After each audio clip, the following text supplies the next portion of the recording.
Raju Yadav classes में आपका स्वागत है। देखिएगा मैकेनिक्स का एक बहुत अच्छा क्वेश्चन है दोस्तों। A particle moves along a straight line such that its displacement X. एक पार्टिकल स्ट्रेट लाइन में दोस्तों मूव कर रहा है और उसका डिस्प्लेसमेंट एक्स है from a point on the line at time T, किसी टाइम टी पर, that is x equal to T की cube minus 9t² plus K 24t plus 6। फिर क्या पूछा गया है फर्स्ट में, the instant when the acceleration becomes zero. Instant यानी कि क्षण, क्षण का मतलब वो टाइम पूछा गया है जब एक्सीलरेशन जीरो हो जाता है, और उस टाइम पर पार्टिकल की क्या पूछी गई है, पोजीशन भी पूछी गई है, and the velocity of the particle then, और तब पार्टिकल की वेलोसिटी क्या रही होगी। तो दोस्तों इसमें हमें 3 क्वेश्चन, एक क्वेश्चन के अंदर 3 पार्ट है। सबसे पहले हम क्या लिखते हैं देखिएगा दोस्तों, जो हमें गिवन है, गिवन है x इक्वल टू टी की क्यूब माइनस के 9t² plus K 24t plus के 6। पहले हम दोस्तों वेलोसिटी निकाल लेते हैं, क्या हो जाएगा dx ओवर dt, ये हमारा हो जाएगा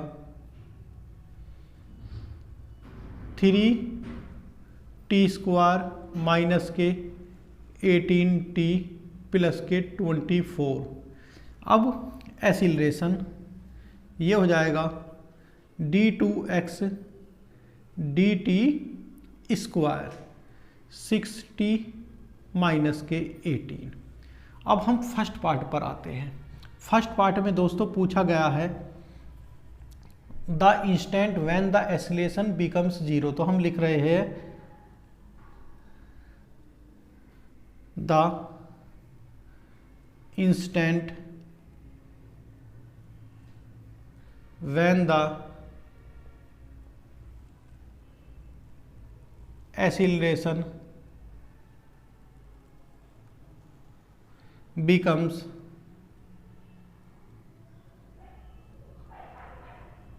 zero, that is a equal to 0।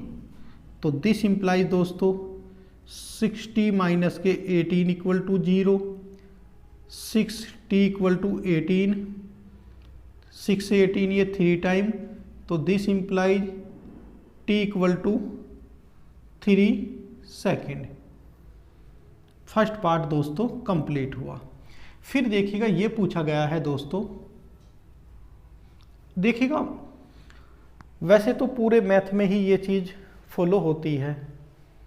अगर हमारे दोस्तों कोई क्वेश्चन समझ आ जाता है, मैं सॉल्यूशन नहीं कह रहा, क्वेश्चन समझ में आ जाता है कि क्वेश्चन में पूछा क्या जा रहा है, क्वेश्चन की लैंग्वेज समझ में आ जाती है, तो ये मानिएगा कि आपका 40%, 40% क्वेश्चन आप तुरंत कर दोगे। फिर उसके लिए थोड़ी सी प्रैक्टिस करेंगे क्वेश्चनों की, फिर क्वेश्चन होते रहते हैं। अब जैसे कि फर्स्ट पार्ट हमने समझा, अब सेकंड पार्ट में दोस्तों पोजीशन पूछी जा रही है, उस टाइम पार्टिकल की position, that is second part में हमें पूछा जा रहा है एट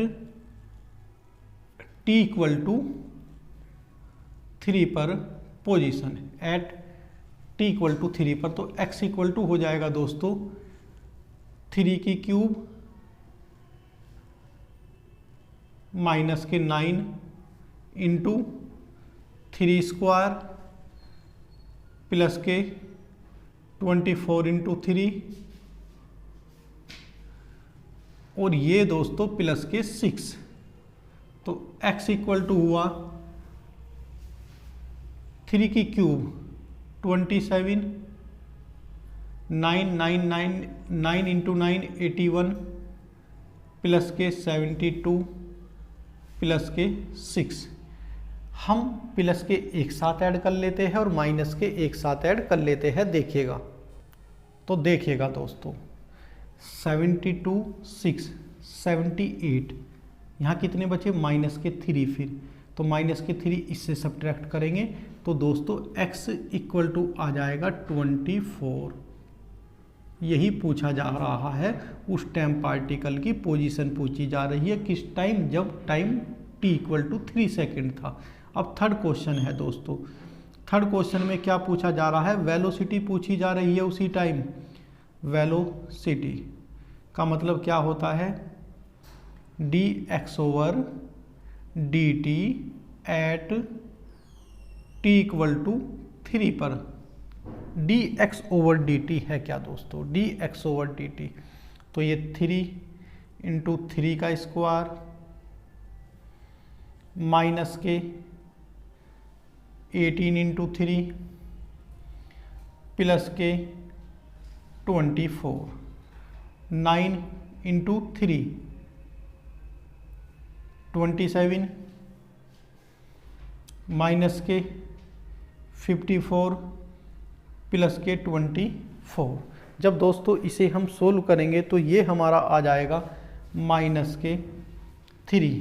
वेलोसिटी उस टाइम आ गई माइनस के 3, x = 24 आया दोस्तों, और t = हमारा 3 आया। तो दोस्तों अच्छा क्वेश्चन है बहुत ही, आप इसे बहुत अच्छी तरह से दोस्तों तैयार करेंगे। जैसे कि मैंने कहा है, आप धीरे धीरे दोस्तों जब प्रैक्टिस करने लग जाओगे तो ये सभी क्वेश्चन आपको दोस्तों बहुत ईजी लगने लगेंगे। तो आप इसे स्क्रीनशॉट ले लीजिएगा, या जैसे कि मैंने बताया है साथों साथ ही आप अपने नोट्स बनाते चलिएगा। उससे आपको क्या बेनिफिट होगा दोस्तों, नोट साथों साथ बनाने से आपकी अच्छी तैयारी हो जाएगी। देखिएगा इस क्वेश्चन में कुछ भी नहीं था, मैं इसकी लैंग्वेज कैसे आप पकड़ोगे, आपको ये गिवन है कि पार्टिकल क्वेश्चन है, तो क्या पूछा जा रहा है, कोई पार्टिकल है वो मूव मतलब चल रहा है, कैसे स्ट्रेट लाइन में वो चल रहा है, और किसी समय t टाइम पर उसका क्या है डिस्प्लेसमेंट दोस्तों, x = ये गिवन है। फिर क्या पूछा गया है, सबसे पहले पूछा गया है कि वो क्षण, इंस्टेंट का मतलब वो टाइम बताओ, वो क्षण बताओ। क्षण का मतलब दोस्तों या इंस्टेंट का मतलब टाइम से है, कि जब एक्सीलरेशन क्या हो गया होगा, 0 हो गया होगा। फिर सेकंड में पूछा गया है उस टाइम, उसी टाइम उसकी पोजीशन पूछी गई है, और थर्ड में पूछा गया उसी टाइम उसकी वेलोसिटी पूछा गया है। तो सबसे पहले इसमें अगर उसमें एक चीज़ में पूछने लगे कि इसका की एलिमेंट क्या है इस क्वेश्चन का, इंस्टेंट, यानी कि सबसे पहले टाइम निकालना है, कब, जब हमारा एक्सीलरेशन क्या हो जाए दोस्तों, 0 हो जाए। तो सबसे पहले डिस्प्लेसमेंट, फिर वेलोसिटी, फिर हमारी एक्सीलरेशन को टाइम जब पूछा गया है, जब एक्सीलरेशन क्या हो जाए दोस्तों, 0। तो यहाँ से हमें t निकल गया, t = 3 आ गया। फिर हमें पार्टिकल की पोजीशन मीन डिस्प्लेसमेंट, कहाँ, t = 3 पर निकाला तो x = 24 आ गया। फिर वेलोसिटी पूछी गई, t = 3 पर माइनस के 3 आ गई। तो दोस्तों बहुत अच्छी तरह से आप तैयार करेंगे क्वेश्चन को। उम्मीद करता हूँ कि आपके ये बहुत ही अच्छी तरह से समझ में आ गया होगा। थैंक यू दोस्तों।